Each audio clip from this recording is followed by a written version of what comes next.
is the service areas. There's just a lot of questions literally like every week about service areas in your GMB listing. So with the last update, Google removed the ability to add a whole bunch. You used to be able, literally it was like hundreds that you could add. There was still a limit. 999, I believe.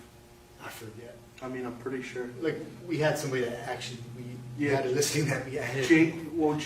Jake's lunatic ass. He's in Canada, so the one GMB he was optimizing, they literally had like over 1,000 zips. Yeah, because up there it's insane. And he got shut off. I think he said 999. It was a huge limit. That's insane, right?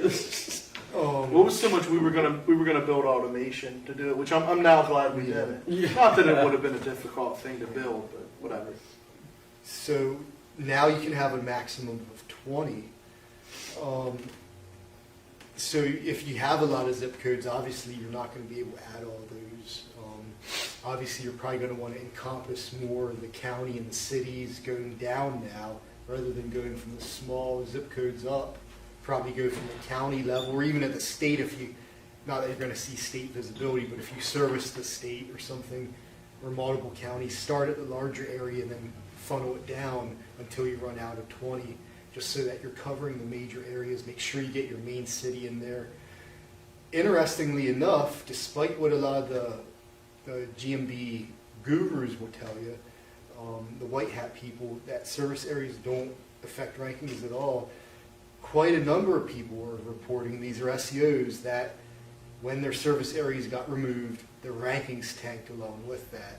And then when they re-put them back in, the rankings came back up. So interesting whether or not that's still a true statement, GMB product gurus there. Well, just test maybe. Not to interrupt, but just to back up my GMB gurus, the white hats.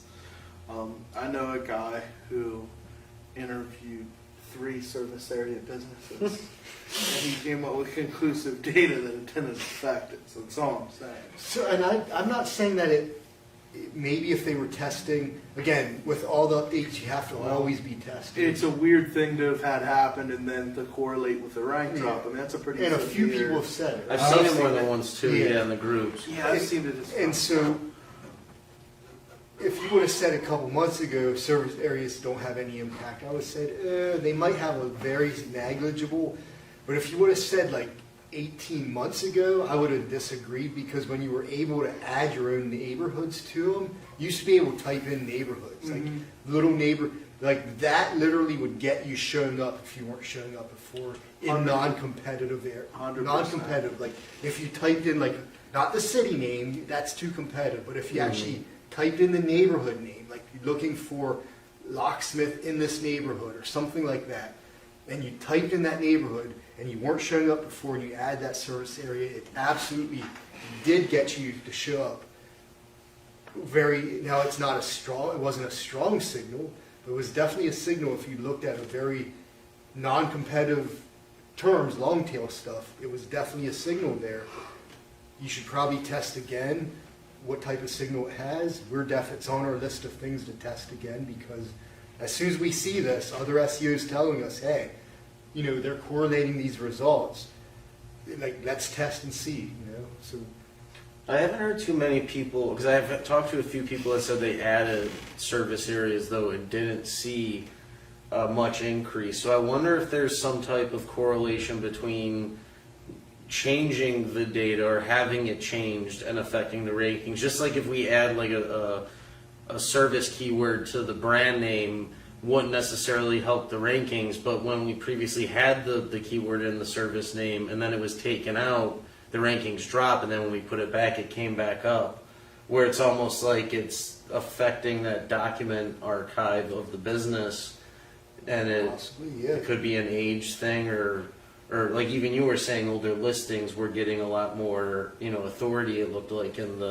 so those changes might just be what's affecting it more so than if the actual what was changed itself. Maybe the best way to get a couple listings that had very limited stuff done to them, and start adding service areas, and then trying to see, do you get any visibility if you were not there before and you add it, Again, you can't add it 10 miles away and expect to see anything, and you're not going to see anything if you add it for major city level stuff. Like that's not how that you would test. You would test It's on small.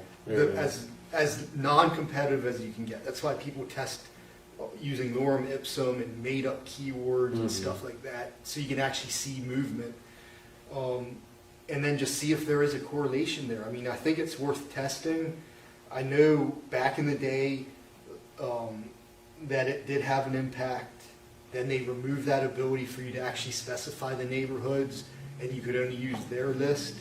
And maybe, almost like the way when photos, you used to be able to geotag your photos up in the GMB dashboard, and you could absolutely see an impact from doing that. And then they removed it. And suddenly, a lot of people were saying they didn't see that impact anymore. So